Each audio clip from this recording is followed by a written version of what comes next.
சீனா Beijing இந்திய தூதரகத்தில் ரவீந்திரநாத் தாகூர் சிலை திறப்பு. ஸோ இந்த டாபிக் பார்த்தீங்கன்னா குரூப் அண்ட் மெயின் சிலபஸில் பேப்பர் 3ல இந்தியாஸ் ரிலேஷன்ஷிப் வித் வேர்ல்டு கண்ட்ரீஸில் வந்து கவர் ஆகும். சீனாவினுடைய தலைநகர் பெய்ஜிங்.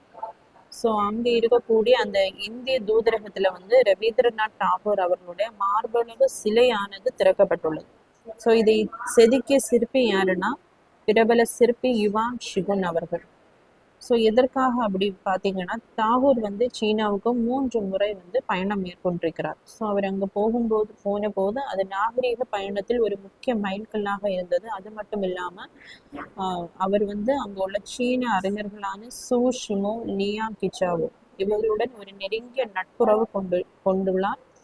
அதே மாதிரி நிறைய சீனர்கள் வந்து இவருடைய அந்த இலக்கியங்களை மொழிபெயர்ப்பதற்காக வங்காளம் மற்றும் ஆங்கில மொழிகளை வந்து கற்றுக்கொண்டுள்ளனர். அதே மாதிரி நவீன சீனாவின் வளர்ச்சிக்கு அதிகம் பங்களித்த 50 வெளிநாட்டினர் அப்படிங்கிற அந்த கருத்து கணிப்பு எடுத்த போது நெஹ்ருடைய பேரும் தாகூருடைய பேரும் வந்து அதுல இடம்பெற்றிருக்கு. ஸோ அதை முன்னிட்டு தான் அவருக்கு வந்து இந்திய தூதரகத்துல வந்து மார்பளவு சிலுவை வந்து நிறுவப்பட்டுள்ளது.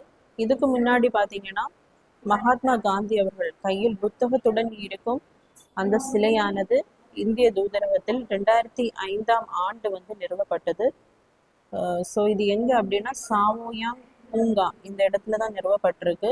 ஸோ எல்லா வருடமும் அந்த காந்தி ஜெயந்தியை வந்து செலிப்ரேட் பண்ணும்போது இந்திய தூதரகம் வந்து இந்த சாவோயாங் பூங்கா இங்கே தான் செலிப்ரேட் பண்ணுவாங்க. ஸோ அதே மாதிரி பகவத்கீதையை வந்து சீனர்கள் ஞானத்தின் அமுதம் மற்றும் தத்துவ களஞ்சியம் அப்படின்னு சிறப்பாக பாராட்டி இருக்காங்க. ஸோ இந்த பகவத்கீதையை சீன மொழியில 88 வயசான ஜாங் ஹவுஷங் அவர்கள் வந்து மொழிபெயர்த்திருக்காங்க.